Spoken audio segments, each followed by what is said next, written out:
Dak Prescott just did something that no one, and I mean no one, saw coming this season. While sports analysts were busy writing him off and calling him overrated, he was quietly putting together the kind of numbers that are about to make a lot of people eat their words. The craziest part that this is just the beginning of the season. Wait until you see what he's been working on behind the scenes that got NFL insiders completely shook. But before we get started, make sure you hit like and sub on the Twin Beams channel. We're the best NFL insider channel on the YouTube platform.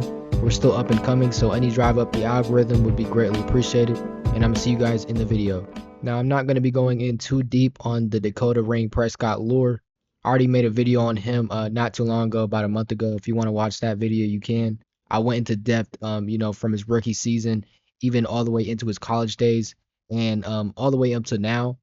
But of course, the NFL season just started, and the Cowboys and Eagles were the first teams to actually play. If you were to look at the numbers, it would tell you a different story than what actually happened on that Thursday night. Some would say it would be a defensive-oriented game, but if you were to actually watch the game, you would see the type of throws that Dak Prescott was throwing, and the other receivers were just not catching. I mean, CeeDee Lamb had 4 crucial drops that probably would have drove up Dak Prescott's number like crazy, but he ended the game going 21 for 34 and completing, I'm pretty sure, around 180 yards passing. Strictly looking at the numbers as well, CeeDee Lamb had a pretty good game with 7 catches on 110 yards with an average of 15 yards per catch. But man, if you were to catch them balls, we probably would have ended up with the win. But those numbers just don't do Dak Prescott justice, as if you were to watch him play, he looked absolutely dominant, and he also looked like the best quarterback out there, arguably. I know that Jalen Hurts did have 60 yards rushing, and he was very dominant on the ground. But in my opinion, honestly, Dak Prescott still looked better than him, as Jalen Hurts had almost 3.5 seconds in the pocket to do basically whatever he wanted. He also had Saquon Barkley, the best running back in the league, absolutely toting on the Dallas Cowboys defense, and Jalen Hurts basically just cakewalked into the victory. Dak Prescott had to pretty much work for every down. So he started the game off getting spit on by Carter here. Absolutely classless act by Jalen Carter. And I know that Dak Prescott supposedly spit first, but just spitting on another player is just disgusting to me. I don't know. He immediately retaliates with a beautiful ball to CeeDee Lamb.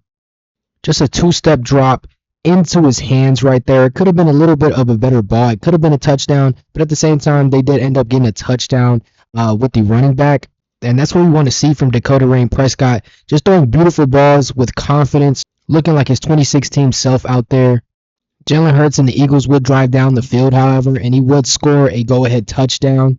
I know this video is about Dak Prescott, but the defense seriously does need some work after Micah Parsons' departure. They need somebody that is fast enough to chase down these mobile quarterbacks, as majority of teams have mobile quarterbacks now.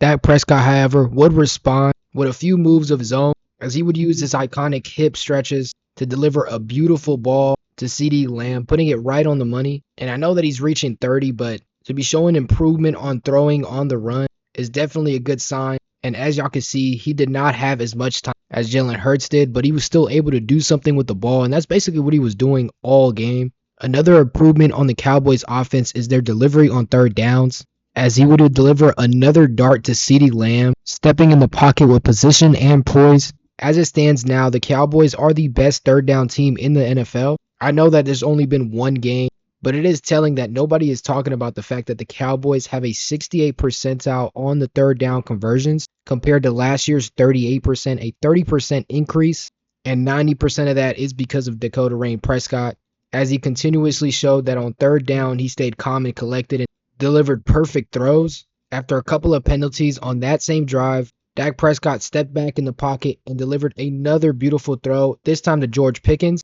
I believe that George Pickens probably would have caught that, but he did get the PI call, so at least there's that. And they would score with the running back on that same after that play. But regardless, a beautiful throw by Dak Prescott on an otherwise second and long situation that, prior years probably would have ended up in another punt, especially early on. And as said earlier, Jalen Hurts again would have all day in the pocket to do whatever he wants. The secondary were doing a great job at containing the receiver. But when you have all day in that pocket and you have no one that's going to chase you, Jalen Hurts would just get another go-ahead touchdown. which seriously, the Cowboys front office have to do something with those picks if they want to contend this year because we cannot play any competent teams with that sort of pass rush. He would then throw this hitch route to Cavante Turpin, again experiencing rush and still delivering a ball right on the money. One that he probably would want to do a do-over is this pass here to George Pickens, as it should have been put a little lower. Again, George Pickens was getting held, but I think he was just going for the PI call again. I don't know. I feel like it could have been caught if he was a little bit further, but they would have to go ahead and get the field goal. Regardless, they did drive down the field, and Dak Prescott was able to get some more points on the board. Well, his kicker did. The Cowboys at this point were going toe-to-toe with the Super Bowl champs of last year, something that pretty much everybody in the league thought was not going to happen. And like I said earlier, Dak Prescott was a pretty huge reason on why that was going on, as he was staying calm and collected even though he was getting pressure pretty much every single play. I'm going to give credit where credit is due. Jalen Hurts delivered a beautiful ball as well. And unlike CeeDee Lamb, Jahan Dotson would come down with this one. But again, all day in the pocket. Like there was literally a Cowboys player on the floor on that play, by the way. The Eagles would score after that, and Dak Prescott would deliver this slant to CeeDee Lamb. This would put them in field goal range with only a couple of seconds left and would get the game to a 1-point differential after the first half. This game would turn into a nail-biter. Definitely a classic Cowboys and Eagles game, but a step up from last year as we got blown out both times last year. But even now without Micah Parsons, Dak Prescott is able to carry the load on offense. To start out the third quarter, after a flag called on George Pickens, Dak Prescott would deliver this hospital ball. Even though he put his tight end on a stretcher, it was still delivered beautifully and precise as he split two defenders into the tight end's hands, and that was pretty much catchable. Of course, they would also get that flag called, and they would go all the way up into the first down. And as a quarterback, man, sometimes you got to sacrifice your players. Just joking, but of course, after this, Miles Sanders would fumble, and we would not get a score. Just completely unfortunate. Even though Dak Prescott put his all into this drive, Cowboys would not end up scoring after this for the entirety of the game. Dak Prescott, however, was a man on a mission, stepping into the pressure and throwing a beautiful dime to Jake Ferguson, then throwing a textbook throw to CeeDee Lamb before his dropping issues would arise. As he was facing pressure on a third down, he would throw a dime to CeeDee Lamb, but he would just drop it. And this was only the beginning of his dropping issues, as later he would drop two other passes that we're going to get into in a second. All hope was not lost, however, as you can see the Cowboys pass rush would have an upgrade after the weather delay. They must have gave them cheeseburgers because they actually were getting to the quarterback and the Cowboys would regain possession. Dak would start this drive off throwing a dime to Jake Ferguson, and he was able to step out of bounds to stop the clock. He would then throw this routine throw to George Pickens, just a beautiful out route, and that's really Dak's specialty. Finally, George Pickens got some love, and I really hope that they utilize him for the rest of the season. The Cowboys would go into hurry-up offense, and Dak Prescott would step back, pressure in his face, and throw an absolute dime to CeeDee Lamb, but he would drop it. Just so unfortunate, because what could have been if he caught that ball?